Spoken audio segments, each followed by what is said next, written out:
Mom yelled, "Your kid took the missing $10,000 from the safe." Her voice cracked the room in half. Forks froze midair. The smell of roast chicken turned sour in my throat. Lauren didn't even blink. We saw him near it. She snapped her tone flat, certain. Mason just stood there, dirt still on his sneakers from the backyard, eyes wide like he couldn't breathe. I didn't argue. Didn't ask why they thought a child could steal what adults kept losing. I reached into my tote set, a small silver USB on the table, and said quietly, "Then let's see who really did." The night before that accusation, everything still looked normal, at least from the outside. My parents' house smelled like coffee and lemon cleaner, the kind of scent that pretends nothing bad ever happens here. Mom hummed while folding napkins. Dad checked the grill. Lauren scrolled through her phone, pretending to be bored. Keith sat beside her always with that lazy smirk, the kind that said he pitied everyone but himself. Mason was in the backyard drawing chalk planets on the patio. He's 11 quiet, the kind of kid who still asks before opening the fridge. After my divorce, we moved into a small rental a few streets away. I work freelance accounting jobs barely enough to keep things steady. My parents started helping with groceries, tuition, small bills. I never asked, but I didn't refuse either. That help came with invisible strings, the kind Lauren could pull whenever she wanted. The first time money disappeared, it was $100 from Mom's wallet. She brushed it off, laughed about senior moments, but her eyes flicked around the room a little too long. The second time, $300 vanished from Dad's locked drawer. He said nothing, just checked the lock twice the next day. By the third time, $500 gone from Lauren's purse, the silence turned poisonous. She said she'd left her bag upstairs while changing the baby. Her eyes landed on me, then slid toward the window where Mason's shoes were lined up. She didn't say the words, but I heard them anyway. After that, Dad installed a safe in his office, one of those heavy fireproof ones, bolted to the wall behind a shelf. A keypad code only he, Mom, Lauren, and Keith knew. He told me over coffee, "I just want peace in this house again." I nodded. But peace isn't what happens when you build walls. Money kept vanishing, small amounts at first, then bigger. 2,000 gone one week, 10,000 the next. No broken locks, no footprints, just tension thick enough to taste. Mom started triple-checking her purse whenever Mason walked by. Lauren began whispering to Keith at the dinner table. Dad kept a record of every withdrawal, every bill. I kept my mouth shut and watched it all rot. When Mom laughed, it sounded rehearsed. When Lauren smiled, it felt like a dare. And Keith, he had started avoiding eye contact with everyone except the safe. I saw it in passing, the way his gaze lingered just a second too long on that office door. I told Dad what I'd seen. He didn't flinch. "Then it's time," he said. That same afternoon, we hid a motion camera inside a fake smoke detector angled right at the safe. Only he and I knew. He patted my shoulder before leaving for work. "If it's who I think it is," he said quietly, "I'll need proof, not guesses." I didn't realize how soon that proof would come right before the whole family turned on my son. After Dad installed the camera, I thought things might settle. They didn't. The tension only learned how to whisper. At dinner, conversations died halfway through. Mom stared at her plate more than she ate. Lauren kept checking her phone like there was a script she needed to follow. Keith just kept drinking water, silent, twitchy, always near the office. A week later, $2,000 went missing. Another week, $10,000. Clean. No forced entry. Nothing but panic and blame floating in the air like smoke. Mom called a family meeting. The word family never sounded so cruel. We sat in the living room, lights too bright, silence too loud. She started softly, the way she always does before she strikes. "Someone's been taking money from the safe again." Then her eyes landed on Mason. "You were in there yesterday, weren't you?" Mason blinked, confused. Grandpa asked me to hand him his glasses." Lauren cut in before I could speak. "We saw him near it." Her tone matter-of-fact, confident, like a cop reading charges. The room tilted. For a second, I couldn't hear. My pulse was in my throat. Mason looked at me, waiting for me to defend him. I opened my mouth, but no words came. Every pair of eyes in that room was already convinced. Keith leaned back, crossed his arms, let it happen. That silence, his silence, was the confirmation everyone needed. Mason's hands shook. His voice cracked when he said I didn't take anything. Something inside me broke. It wasn't loud. It was the quiet kind of break, the one that rearranges you. I wanted to scream to throw the accusation back at them. Instead, I looked at my son and said, "Go get your sketchbook. Wait for me in the car." He obeyed without a sound.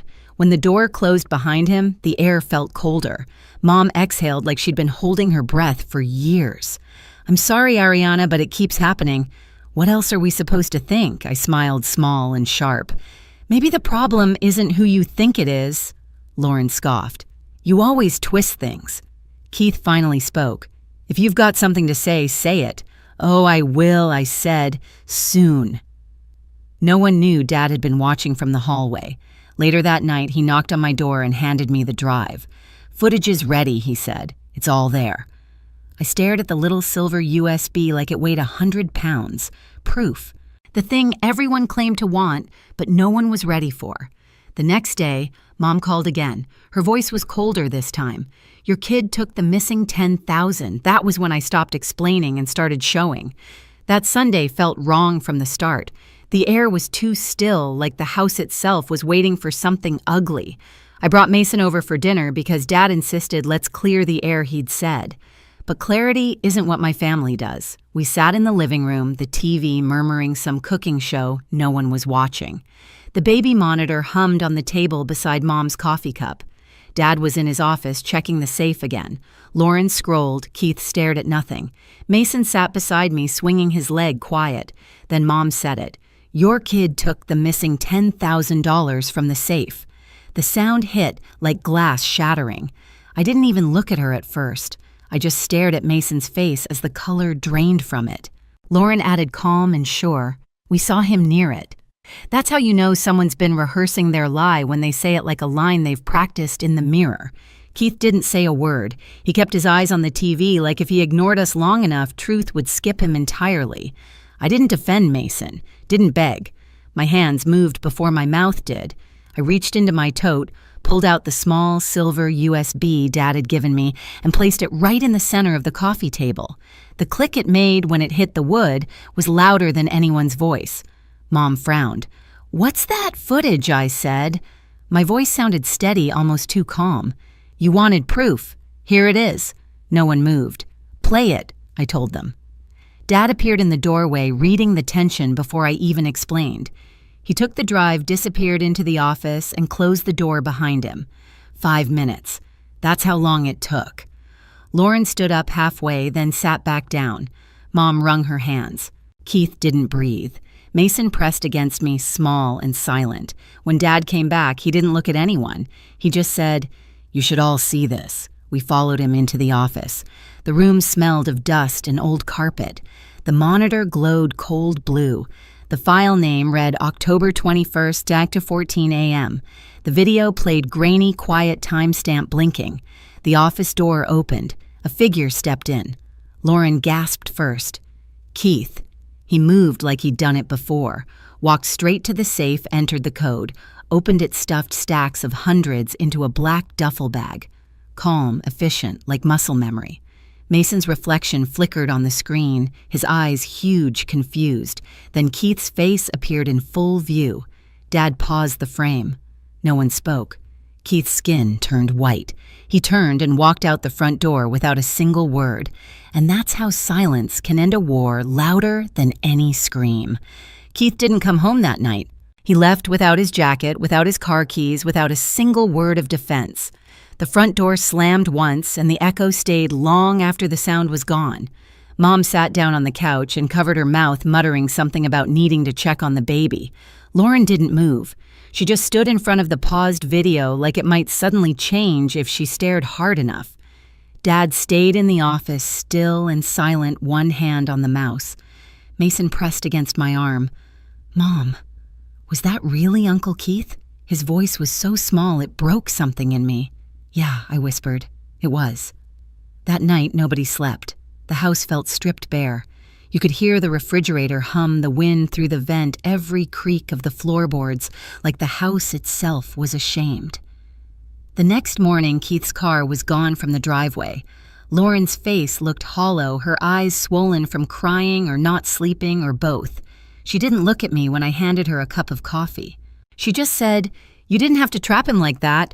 I almost laughed. "Trap him? You think I made him steal?" She flinched, like my words hurt more than the truth itself. "I didn't know," she said.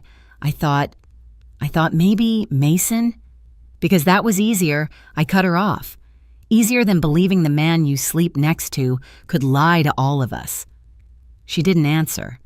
When Dad came downstairs, he carried printouts, freeze frames from the footage. Keith's tattoo visible on his wrist, the bills in his hands, the safe wide open. He laid them out like evidence in a courtroom. "No police," he said. "Not yet. But he's done. No more money. No more access." Mom whispered, "But he's family." Dad looked at her like she'd spoken another language. So was Mason. No one said anything after that. By noon, Lauren's debit card stopped working. When she checked her account, it was empty. Keith had cleaned it out before he vanished, checking savings, everything. She sank to the floor with her phone in her hands, whispering his name over and over, like maybe he'd hear her through the static. I didn't touch her. There was nothing left to say. That night she came into my room, eyes red, voice flat. "Show me all of it." I opened the laptop, played every file in silence. One by one, each theft, each night, same bag, same calm movements. She watched every second. Halfway through, her hand covered her mouth, her shoulders shaking. When it ended, she just said, "He did it more than once." 3 times, I told her, that we know of. She stood and left without another word. Dad started changing the locks that same night. New bolts, new codes, even cameras on the porch. He called his lawyer the next morning. By evening, Keith's name was removed from every account, every document, every insurance policy, wiped clean. 2 days later, a letter arrived in the mail. No return address, just our last name scrawled across the front. Inside was a note written in Keith's messy handwriting. I tried. I really did. No apology, no explanation, just a motel receipt from Reno. Lauren read it once, folded it neatly, and said, "He's gone." For weeks, the house felt like a shell. Mom refused to talk about the video, pretending it never happened. Dad worked late, always on the phone. Mason barely spoke. I caught him sometimes standing in the hallway, staring at the locked office door. One night, Dad sat at the table with a glass of whiskey and said quietly, "When the money first started disappearing, I thought it might be him." I didn't say it out loud, but I thought it. I didn't respond. The truth already lived in the silence between us. Lauren moved back into her old room with the baby. She barely ate, barely talked. I thought maybe grief had swallowed her whole. Then one afternoon she came to me and said, "I want to see the footage again." I asked why. "Because I need to hate him properly this time," she said. We watched it again. She didn't cry. When it ended, she said, "He used us all." A few days later, she went to the bank and filed for divorce. Life didn't snap back to normal. It just changed shape. Mason started seeing a therapist. Mom baked too much bread. Dad fixed everything in sight, doors, fences, faucets, like fixing objects might fix us, too. Then just when the quiet started to feel real again, a car pulled into the driveway one night. Headlights cut across the curtains. Dad opened the door first. Keith stood there under the porch light, thin, pale, a duffel bag hanging off one shoulder.